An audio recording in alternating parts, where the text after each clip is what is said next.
Presenting now is Papako Mansah Agyefi. He is a PhD candidate in ethnomusicology at the University of Cape Town's South African College of Music. His thesis, The Dynamism of Change and Continuity in the Life of West African Harps and Lutes, emphasis on the seperewa, examines how traditional West African music changes through time. His general research interests include African traditional music, heritage music, migration and refugee music, and diaspora music studies. He is also curious about indigenous African cultures, particularly new ideas that emerge from ancient ones, and how Africans negotiate their identities in the face of cultural infusion, which many refer to as westernization. He will be presenting Listening for What Was Not Archived, Ashanti Exile, Musical Memory, and the Indian Ocean Soundscape of Seychelles. Okay, thank you very much. As I've been introduced, my name is Dr. Papako Mansah Agyefi from University of Cape Town. And one thing that was going on in my mind was the name for the conference, which is Representing African Music in a Changing Global Order. Yes, that one. And then I'm talking of listening for what was not archived. Ashanti Exile, Musical Memory, and the Indian Ocean. All right, so introduction, we will talk of this one. I chose this topic because when I was doing my master's, I got a scholarship to do something about the Indian Ocean. So I thought of it that the Ashanti king was sent on an exile to Seychelles. So that's what I did. I got a little bit of information, but I think after my PhD thing, when I was trying to read into my work, I got interested in it. So, and then I researched into it more, and I found out new things about the Seychelles music. So, scholarship, as I have said here, scholarship on African diasporic music has largely focused on the Atlantic world. That means more of the scholarship is about the Atlantic world, but they forget about the Indian Ocean. So this thing has shaped how African musical histories are written and understood. However, other spaces of African displacement, particularly the Indian Ocean, remain underexplored.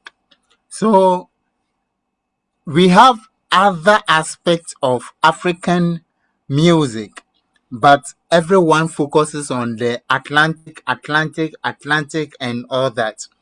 So my key question here is that how do we study African music in spaces where there is little or no archive of sound? Yeah. And then the problem I found here. So all my research has been online because I've just been speaking with people in Seychelles. I've not gone there yet. So here, the limits of existing frameworks. So there are some accepted frameworks that we work with when we are writing history, mostly about African music. Because if we are doing European, I don't know if someone can argue this thing out. But people can do different as in European historical things, but African music is mostly the approaches that they use for European music is limited. So the approaches are recorded sound, written archives. Yes, this one I will speak about this one. The written archives, and then traceable musical continuity. So these approaches work well in the Atlantic context for sure, but they become limited in contexts like the Indian Ocean. Like my master's, what I was doing, it was limited. So they risk producing absence of as lack related rather than as a historical condition. So I'm asking this question again too, that absence is an analytical problem, not a failure. Absence is a problem, not a failure. It's a problem for the general scholarship we have come to accept, but it is not a failure. So the historical context of the Ashantis in exile to Seychelles, the Asantehene and members of the royal court were exiled by British colonial authorities. So this removed them from that political authority, ritual environment, and musical institutions. Because in my, I think, PhD, I stated that most of the music earlier on was mostly in the royal court. It was not general like everyone will go do it, but it was in the royal court. So that exile actually removed them from musical institutions, according to what I found out. So, but court music traditions were deeply tied to these structures. So, my point here is that exile disrupted not only the political life, but musical life itself. So, exile as a rupture. There is loss of performance contact, there is context, there is disruption of transmission, there is fragmentation of audiences, and there is possible loss of instruments. I'm sure there was loss of instruments. So music does not simply travel intact. As soon as music travels, it's not the same way as it was. It changes, it transforms. So exile produces interruption and transformation. The archive problem. Yeah. No clear recordings of Ashanti music is found in Seychelles. There is limited written documentation. And then colonial archives reflect only administrative priorities. When I started, I was looking into it. It was more administrative, nothing musical. So what is not recorded is not necessarily absent. That's what I've developed. The archive is selective and incomplete. Yeah, according to my knowledge. So I shift the question from sound to musical thought. Instead of asking what music survived, I ask, how does musical knowledge travel? Because the people are there, they have the music knowledge, but their music was, we can even say the same thing with slaves. Their music was suppressed, but the music knowledge, it traveled with them. And what forms of knowledge persist under disruption? How do we recognize presence without sound? And yeah, my work was on seperewa. My actual work is on seperewa. So seperewa is an Akan haplut. If you can see in my profile, you see I'm holding an instrument. It's a harp, like. Yeah, that's the seperewa. So it integrates language, storytelling, memory, and improvisation. So music is not only sound, but a way of thinking and communicating. My question here again. Musical continuity may exist in structures of thought, not just sound. So the problem of influence, because they traveled with the culture, musical culture. So the problem of influence, rethinking musical transmission. Influence assumes continuity, recognizable transformation. But in exile context, these assumptions may not hold.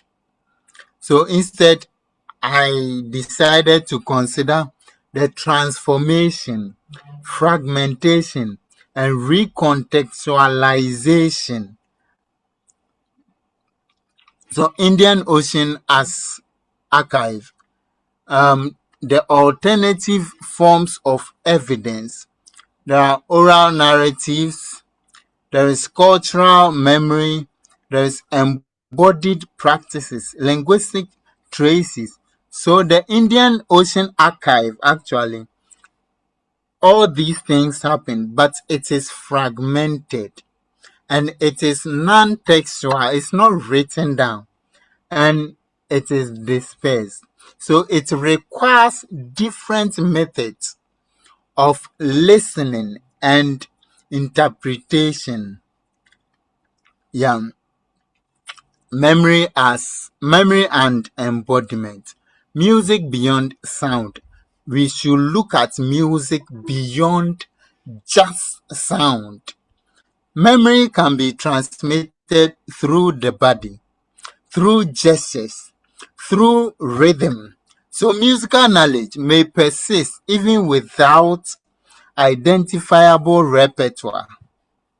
It happens. That's how come even jazz came about. So music can survive as embodied knowledge. So representation, who defines musical knowledge? My question, who defines musical knowledge? What counts as evidence? What counts as music? Whose histories are recognized? And dominant frameworks, they privilege the written documentation. That's why it's good we are writing them down now. And then recorded sounds. So my other thoughts, it risks excluding African epistemologies. Yeah, it risks. So the core argument here is that absence, as I said earlier, absence is not failure. It reveals limits of our methods.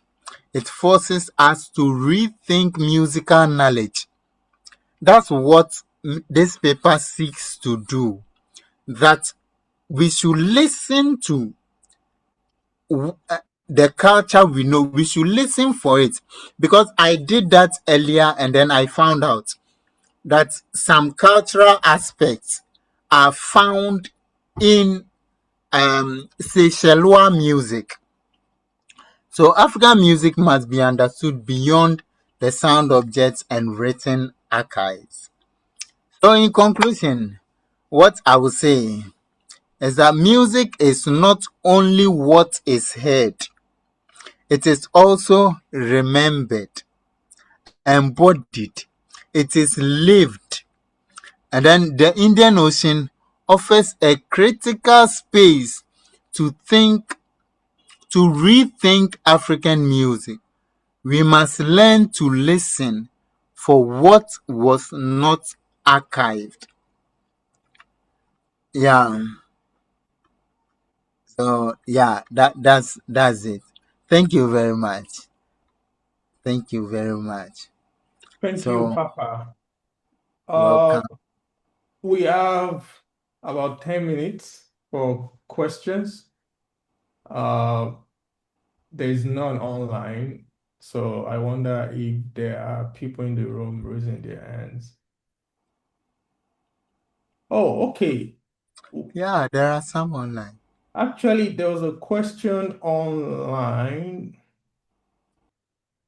No, not a question for you, Papa. Actually, it was for Dr. Mary. Well, the message is on Zoom. Dr. Ayomide will pass across the message to Dr. Mary. There's a question online. Please go ahead, unmute yourself. Thank you so much, Doc. Thank you so much for this wonderful presentation.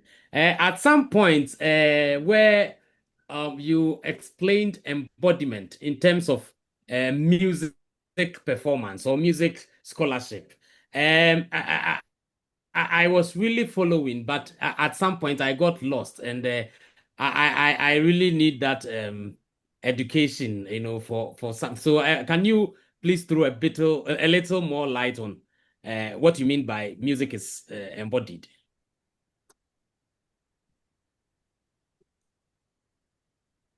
All right, thank you, Dr. Adakwe. So music is embodied. This one, I think Professor Gawu and then Professor Do, and actually all of us, we can actually do this thing, because sometimes when I'm listening to a drum ensemble, especially from the Ewe tribe, it's like I get lost. As a musician myself, I get lost. But the people playing, even though it is, to my mind, to my eyes, to my ears, it is clumsy and all that, but they focus on a timeline. So it is an embodied culture. It's something they grew up in with. They grew up into. So it's something that it's part of them. That's how I would define embodiment. It becomes part of you. That whatever you are doing, you are focused on the music. You have embodied it, and then you do it so well. Can I add something small since you called my name? The previous presenter also mentioned what embodied knowledge.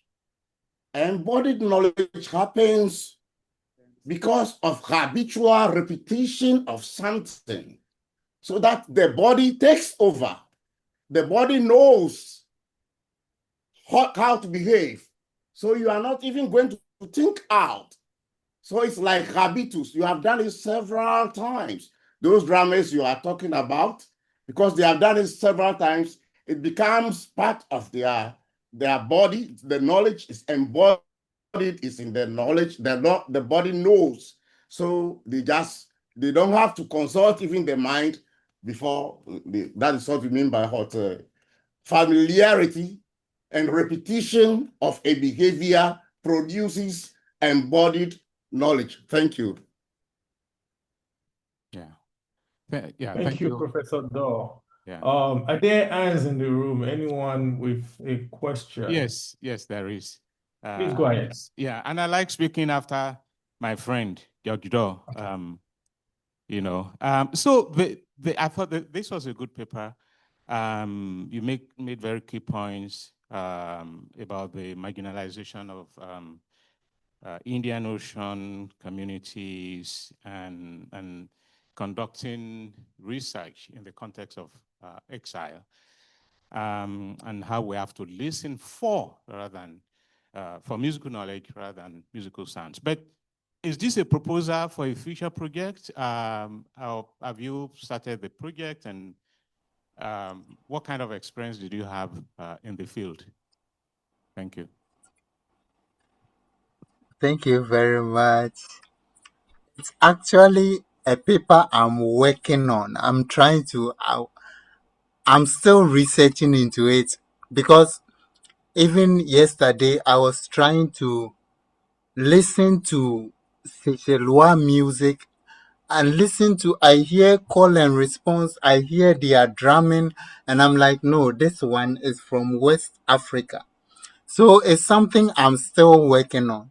So I don't know if you have other things to help me also in developing the paper.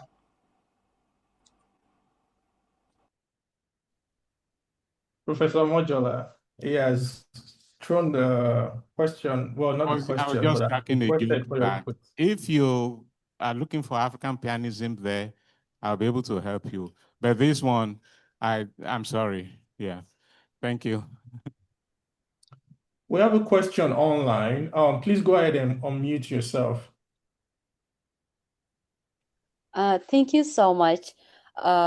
It's very interesting. Like the point is that you raised about like how agencies that interplay in the exile of African musical practice, or like how in exile musical practices value are constructed, and in those processes how we lose like values while also having like some values. And I was very much interested specifically in the concepts that you talk about, like memory and in relation to like sensory orientation, and like how do you if you elaborate more on that, like how agency is at interplay on those perspectives, like with the dominant frameworks that you talk about, like written discourses kind of dominating or like marginalizing the oral transmission, which is like more of like a memory awareness and sensory orientation. And I was curious maybe if you elaborate more on that one in discussing like how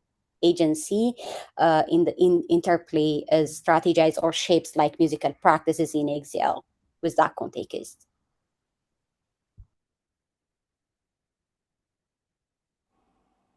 I don't know. I did not get the question very well.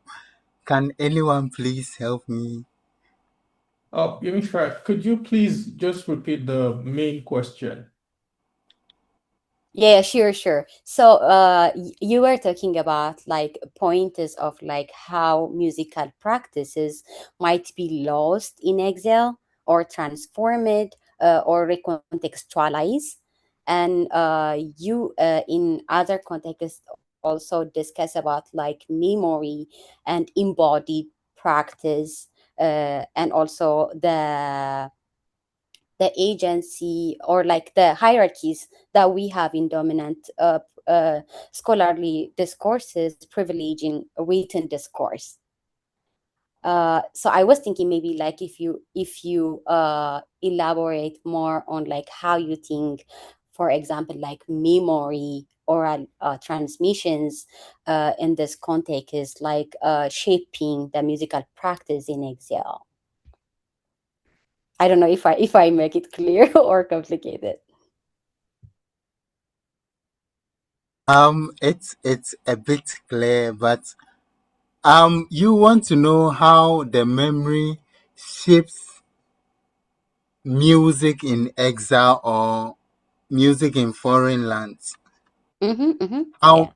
How memory does it. Yeah, I believe that it's more improved. People learn from the cultures they are found in. It's fine. People learn from it, and then whilst trying to adapt that musical culture, it's still their memory. It still comes out.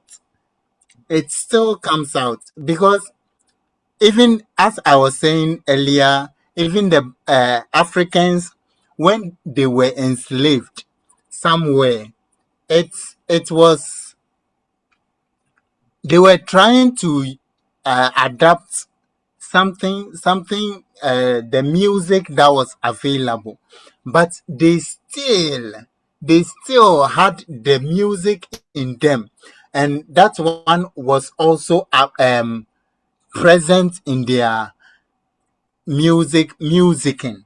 Yeah, if I should use that word, musicking. So Yeah. We're right yeah. on time now. Thank you so much, Papa. If there are follow-up questions or comments or suggestions, please, you can reach out to him directly.